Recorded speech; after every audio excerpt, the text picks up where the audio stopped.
Alright, another service call. John Deere 544J series loader, and I think they had said the stop engine light is flashing. The machine still runs, but it's just beeping at them and giving them stop engine. So this I have, if it's the same loader I'm thinking about that I seen in the winter time, it seemed to have a bit of a miss. Intermittently it would be blowing smoke and it would clear up or start doing it again, and we never looked into it. They just wanted to send it out to work, so maybe it's the same loader, maybe it's not, but let's go see what's going on with it. All right, here's the loader. Just got dropped off. First thing we're gonna do, check all the fluids, make sure coolant, engine oil, transmission, hydraulic oil, everything's good. That could possibly trigger an alarm. I watched the machine drive down here and it looks like it's running well. Anyway, sounds good. So let's check fluids first. Alright, all fluid levels are good. Transmission down here, and engine oil here, coolant, bottle's full. So I think in the hydraulic, let's fire it up. Let's see what's going on.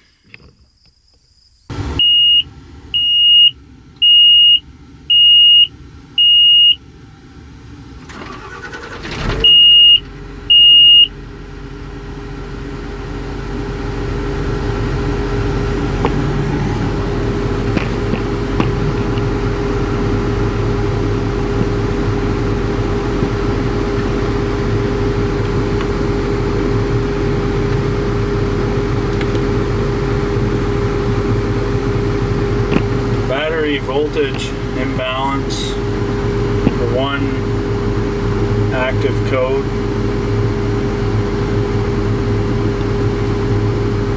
Go down to store.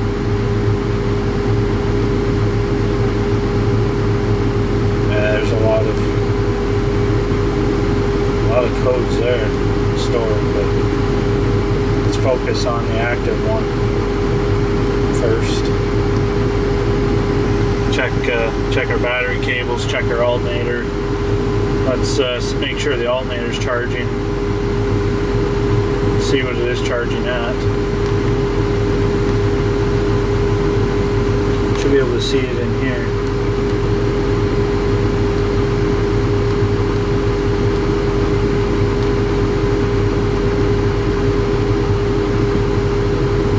Left battery 8.5, right battery 19.9.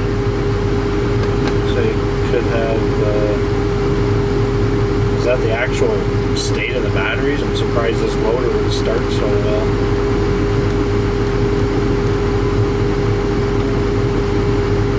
Then bucket of fuel.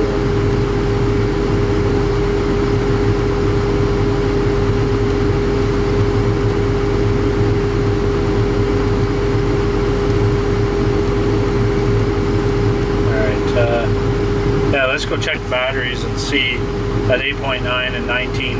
I'm assuming that's volts it's reading. Obviously that wouldn't be any good, so let's go have a look. Alright, so I just checked on the alternator with the machine running, and it's sitting around 27.5, 28 volts, which would be normal while it's running. I'd like to pull the covers off, get to the batteries, and unhook them and check the batteries individually, see what they're reading. So I might have to find a key somehow or cut the locks off if they'll let me. But yeah, I'll get to the batteries somehow and go from there.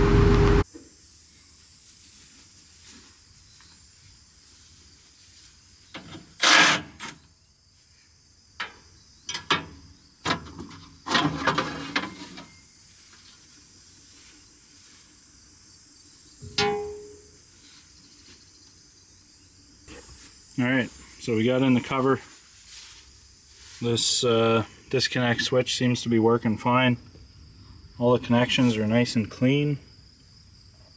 I don't see anything obvious.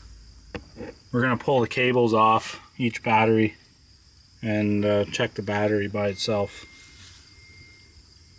Alright guys, so I just checked each battery individually and they both checked out at 13.30 volts, both of them actually, on their own. And I did a load test on them and they both held their CCAs. No surprise because this loader starts like nothing. And the alternator's working, it is charging. All the connections are clean, wiring. It's all looking good. So let's get the laptop and service advisor.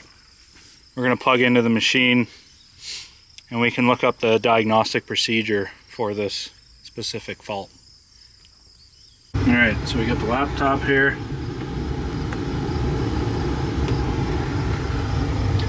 Our EDL is plugged in. Gonna go service advisor.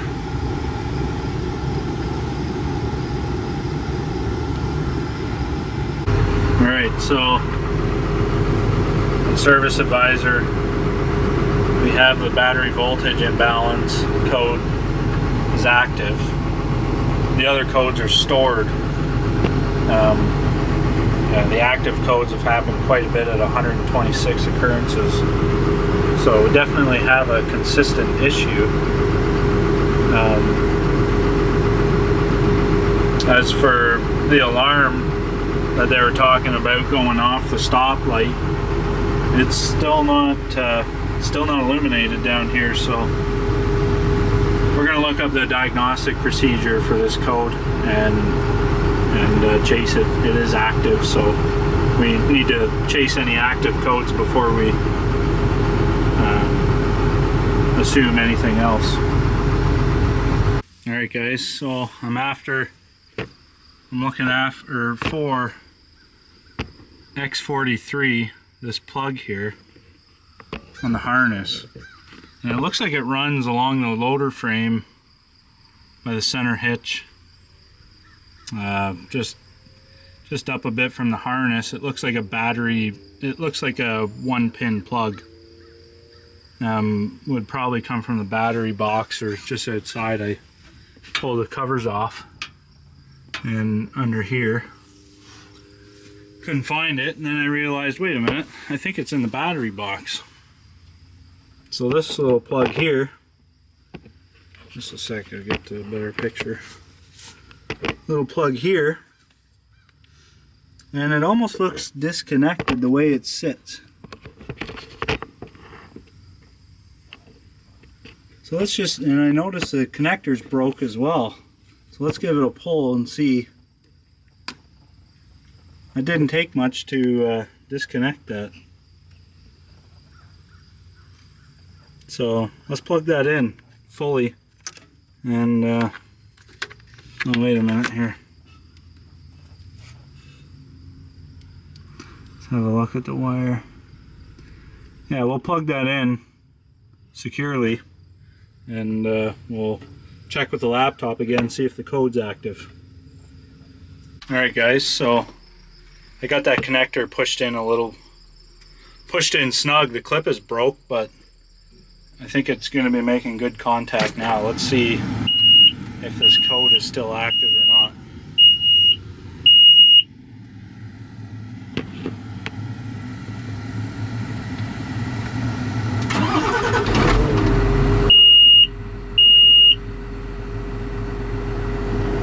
It was immediate before. Oh, there it is. It's back.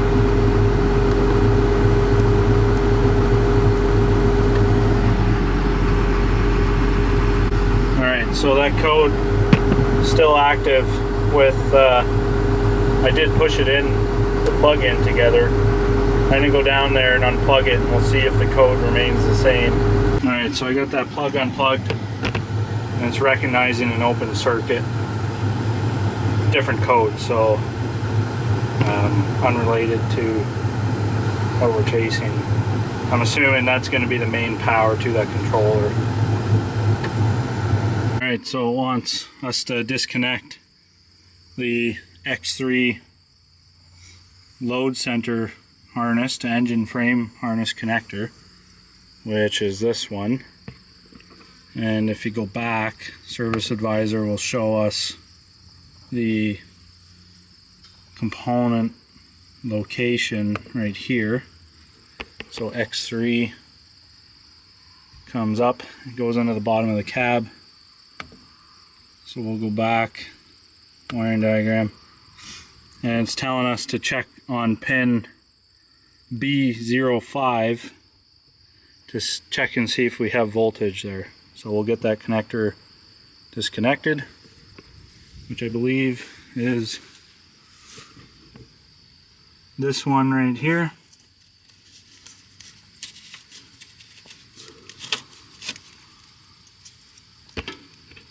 And we're gonna check for power on the pin.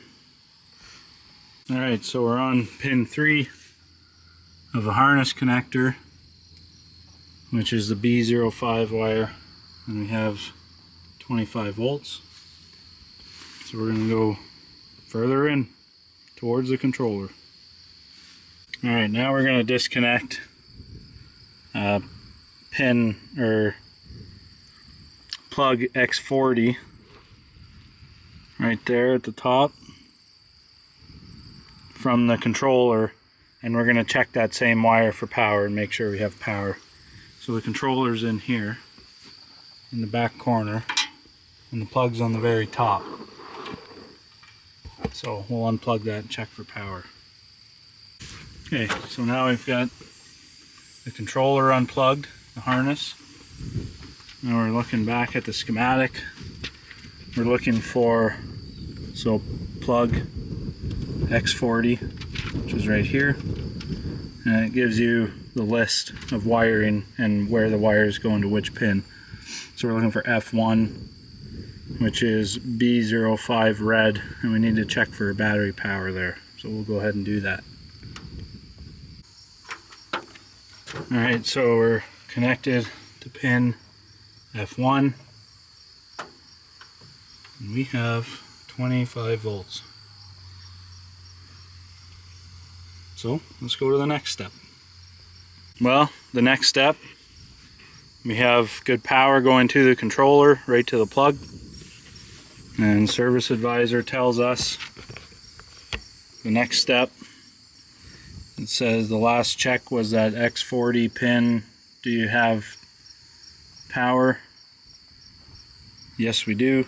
Says reprogram controller. So maybe it's software's become out of date. I have seen that on machines before. Something comes out of date and it throws a random issue. So I guess I'm going to put the machine back together, all the panels I have off, connect it all, and we'll look into reprogramming that controller. Alright, all the machines panels are back on, battery box closed. Let's go, we're going to go in the cab and we're going to see about reprogramming this controller. So we're going to have to get all the machine's configuration wrote down. I think it's going to want tire size, machine model number, serial number, and yeah, let's go figure it out and do the reprogram. Alright, so it gives me the procedure here in Service Advisor. Basically just walks you through going in through the monitor to the CMU service menu, and I think it stands for CAN monitor unit, CMU. So it just tells you how to access, how to get in it, and then it gives you just the procedure as you go down. Select your tire size, select machine, So it looks like we can just do it straight from the monitor here on the dash. So let's give it a try.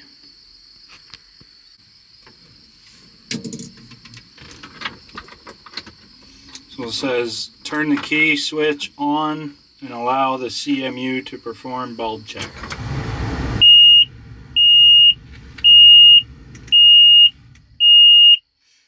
It'll take 5 seconds to complete. Access the CMU service menu by pushing and holding the menu button for 5 seconds.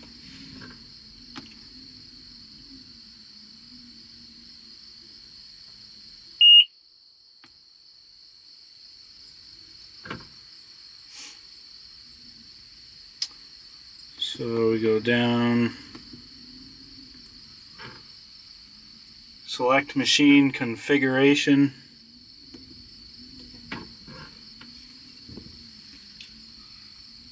From the machine config menu, select machine model. So we're 544.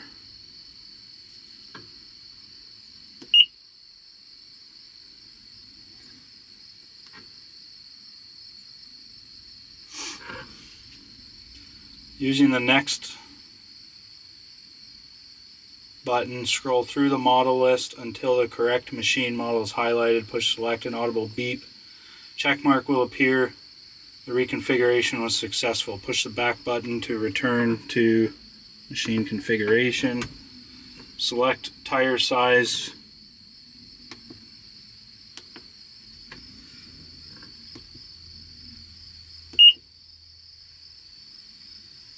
So we'll select that.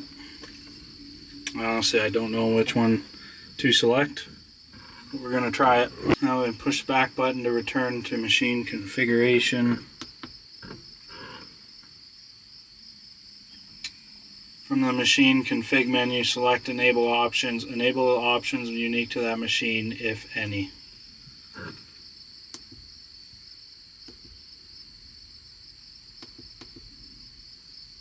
So we do have AC. It does have engine preheat. It does have ride control.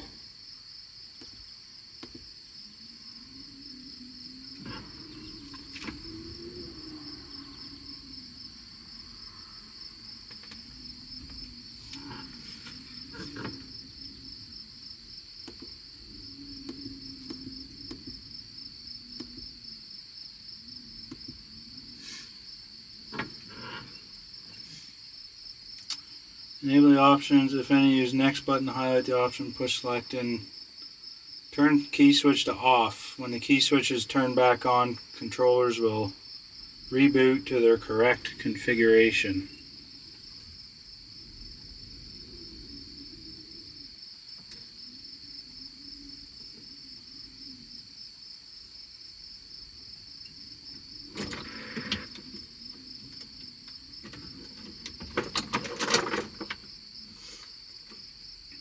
Alright guys, so we just did the controller reprogram. Let's fire it up and we're going to see if that code remains active or not.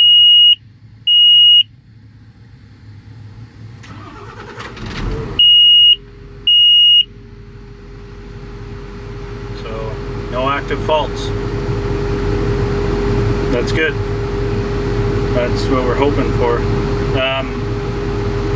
We're going to plug in the laptop one more time though and see. I want to look at the other codes that were stored.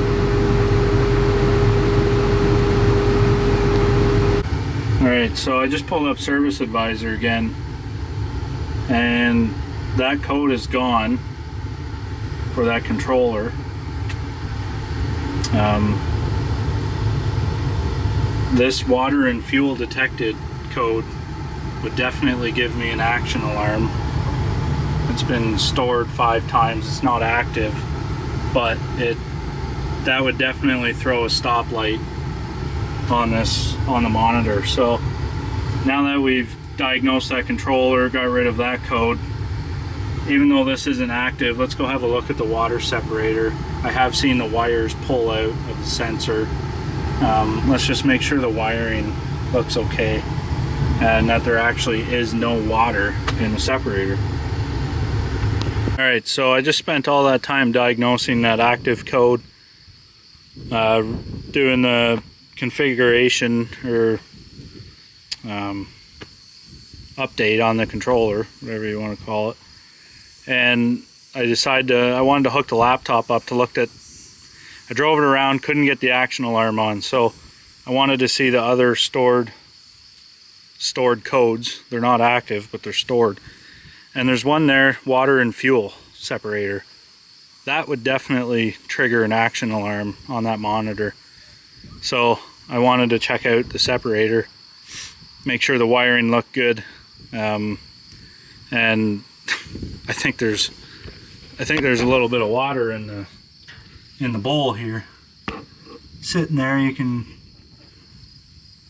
know if you can see the level. It's just right about there where my nail is. It's in there though, so let's drain out the water. The hose is plugged. It probably hasn't been drained out in quite a while, considering that hose is plugged up. So let's free up this hose. We're going to drain the water out, and as of right now there's no active codes on the machine. And if I drain that out, and they can run it all day tomorrow and let me know what happens.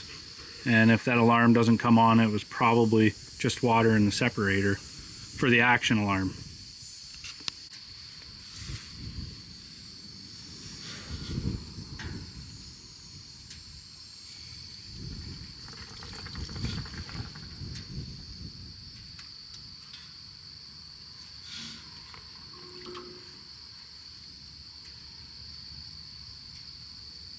I think the hose is still bunged up here.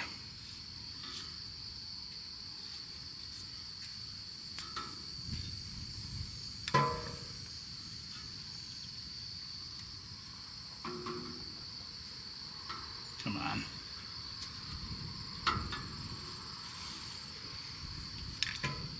I think I'm going to cut the hose.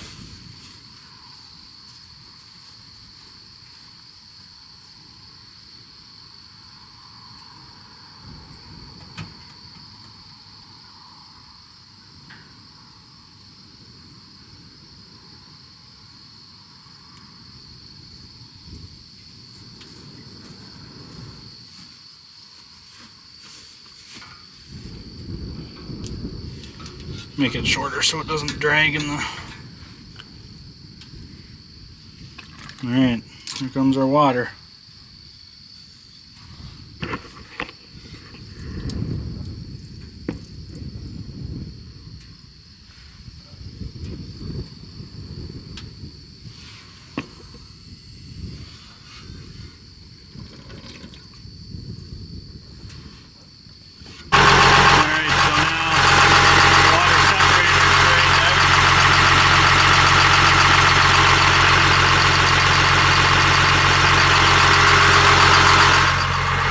I think we'll pack up, head out, and they can run the machine tomorrow. And if it doesn't act up, then that was probably why the alarm was coming on. Kind of sucks that I went and diagnosed an active code for something that may not even been related to the alarm, but usually active codes are something wrong with the machine, so we got that cleared up. Hopefully this water separator is going to be the fix. If the light comes back on, then I'll have to come out tomorrow or whenever and hopefully diagnose it when the alarm is on, so I know what's causing it. Because I haven't seen the alarm come on at all since I've been here, so yeah. This will be the ending of the video, and thanks for watching. Like and subscribe. There's going to be more videos coming, so yeah, have a good one, guys.